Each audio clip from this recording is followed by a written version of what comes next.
मित्राय भाणवे मृत्योर्महाहि राजिष्णवे विश्वहेतवे नमः सूर्याद् भवन्ति भूतानि सूर्येण पालितानि तु सूर्ये लयं प्राप्नुवन्ति यः सूर्यः सोऽहमेव च. Mayura Bhatta, the court poet of King Harshavardhana, once wrote in praise of the sun god.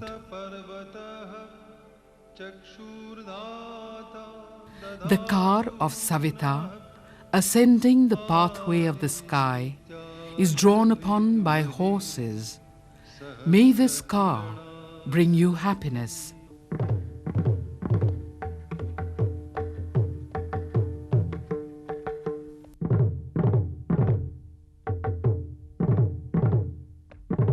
Perhaps the design of Konark, in the form of a celestial car driven by 7 horses, was also suggested to its maker, King Narasimha Deva I, by Mayura's verses of Surya Sataka.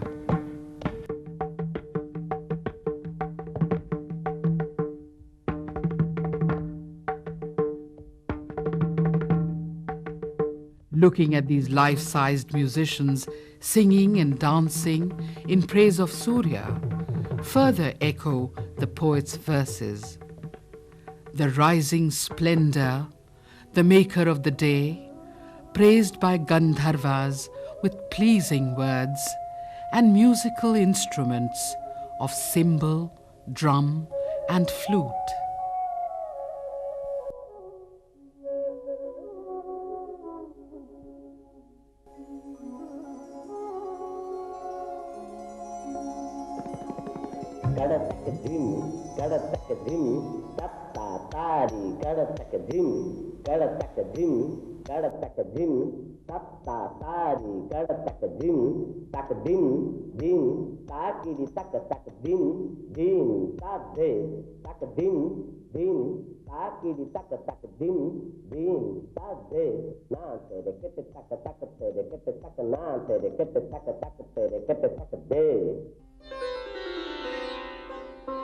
In the early 13th century itself, Konark became the pinnacle of artistic performance of the medieval period, one of the most brilliant achievements of the world's art.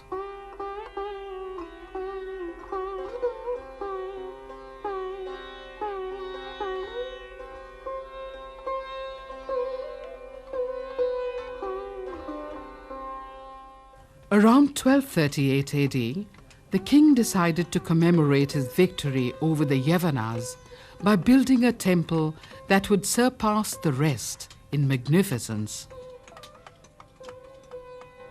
The king was so fascinated by this desire that the cost of construction drained away his entire revenue of 12 years. For 16 long years, 12,000 masons worked on it with the aid of 1,000 laborers to complete this masterpiece. His ambition materialized in the construction of this Surya temple at Konark, the renowned Arkakshetra of Orissa.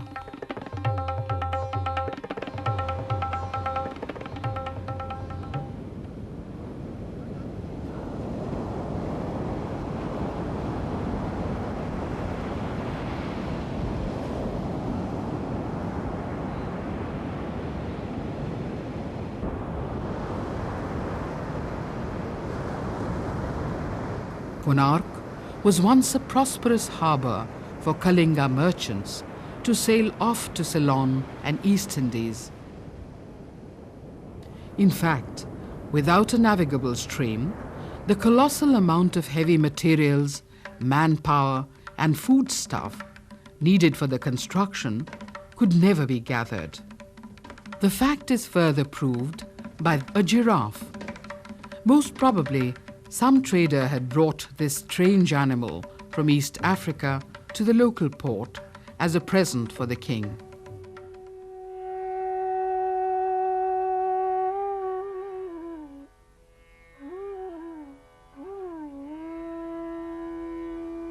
Some of the earliest examples of stone temples in chariot form have been traced to South India, mostly in the period of Chola kings.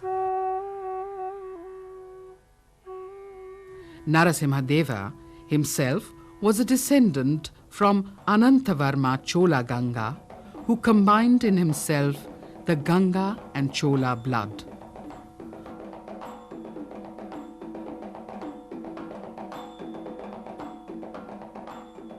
The earlier Chola architecture may have also influenced the maker of Konark.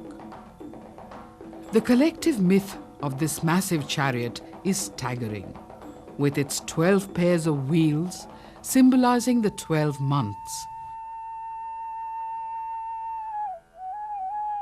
One wheel for the dark half of the month and the other for the bright half of the lunar period.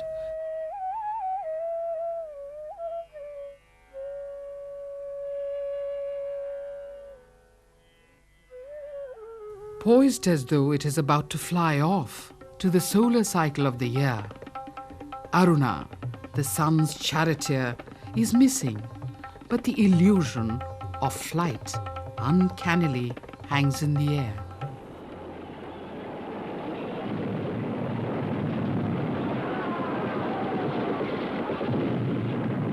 The national jubilation of routing the Muslim invaders was the true reason for the rise of this gigantic temple. The abundance of war scenes, cavalry, elephants and infantry marching in full force, to single war horses and elephants ruthlessly crushing enemies under their feet, supports this thought. This is unusual in a temple. In no other temple of Orissa can one find such military scenes and in such profusion.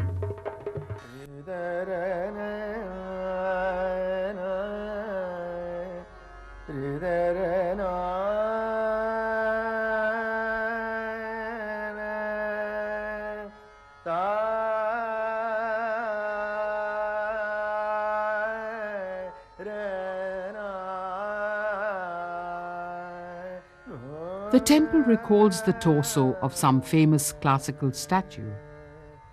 This imposing appearance is obtained by the treatment of the pyramidal roof.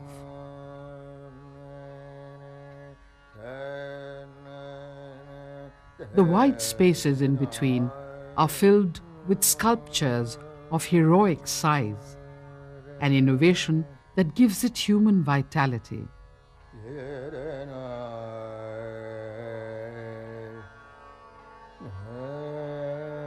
The front gate leads to Nata Mandira, where dance performances and other rituals were held. The architecture is arranged in such a way that as the sun rises, the rays pierce its interior to light up the Jagmohana.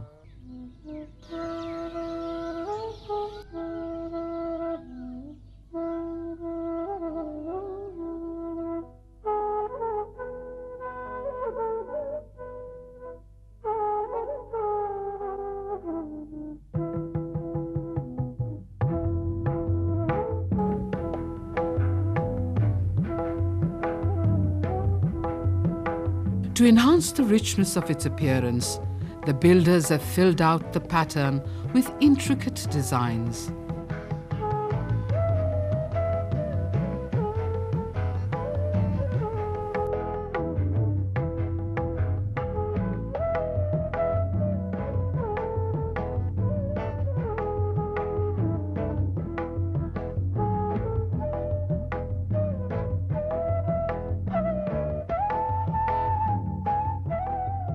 These dancing poses matches exactly to the poses mentioned in Sangeeta Darpana, a text on Odissi dance.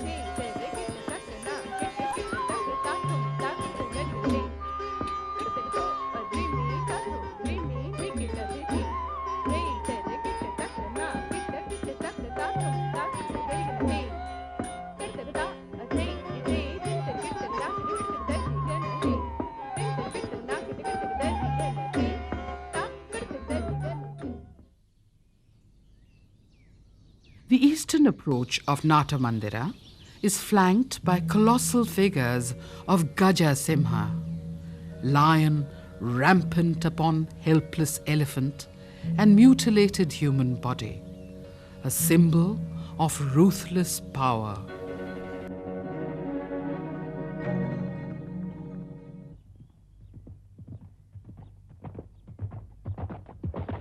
The southern portal of the temple has the famous pair of Konark horses, depicting a mobile ferocity. Each horse suggestive of pride and vitality.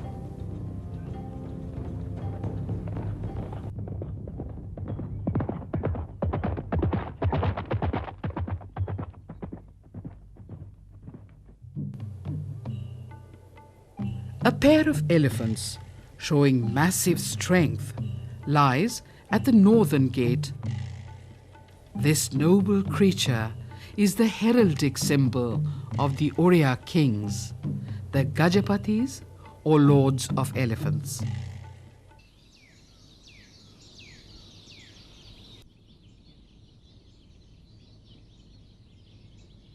Konark is truly a victory over a veritable war against nature. Most of the stirring part of its story centers around its engineering skill, its structural adventure, and its constructional daring. This monolithic block, when intact, weighed 26.5 tons, placed at a height of 170 feet, fell off from the Jagmohana entrance. It's a matter of great wonder as to how such heavy stones could be raised to such great heights before the invention of the steam engine, wire ropes, or even a pulley block. It was the scientific genius of Oriya builders of the medieval times. The front porch, or Jagmohana, is 128 feet high. The Vimana, the tower which once crowned the sanctum, rose 228 feet from the ground.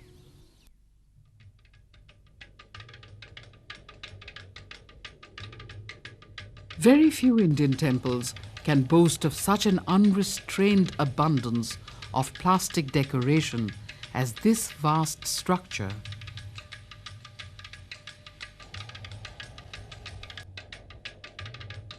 Every portion of the exterior is molded and chiseled, either in abstract geometrical ornament,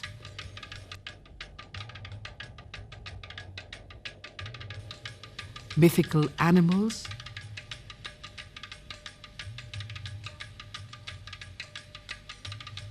Nagas and Nagis, and almost every conceivable motif or subject known to the Indian mind, all in a technique recalling the wrap and weft of a woven textile.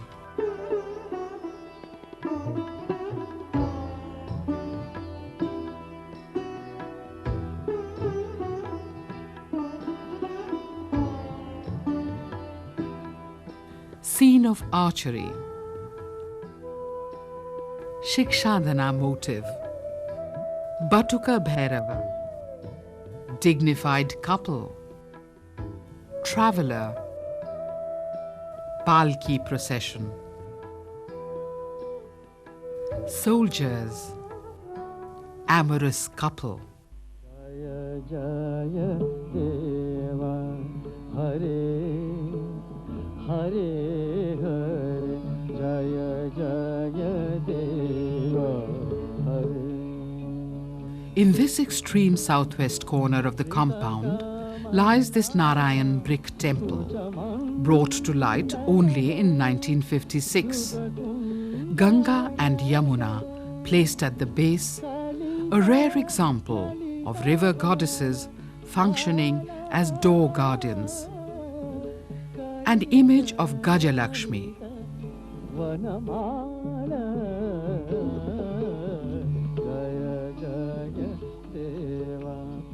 The superstructure is completely missing and generally devoid of exterior decoration due to the crumbling nature of the material. In the southwestern and western Nisha shows Surya in a standing posture. This statue is made of a completely different stone, a close-grained, hard, silver grey, almost metallic in quality, entirely different from the other temple sculptures. It is difficult to believe this stiff, rigid, lifeless, purely formal piece of work could have been made in Orissa. The moulding of legs is completely alien to Orissan sculpture. Surya's 7 horses are driven by his charioteer Aruna. Here again, we find King Narasimha as a devotee at the feet of Surya.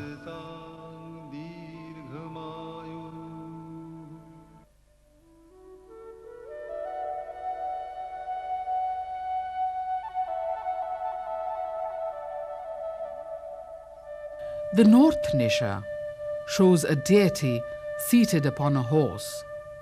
This can be Revanta, Surya's son, who characteristically rides a horse.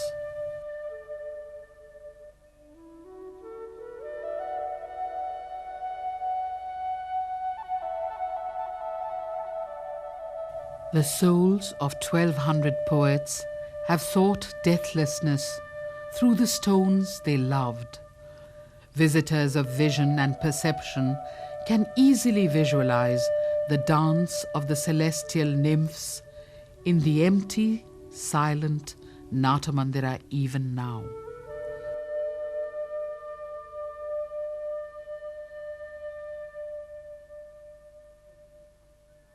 The temple comes to life with the dancers as the mere stone figures in the innumerable niches of this great frame recede into the background.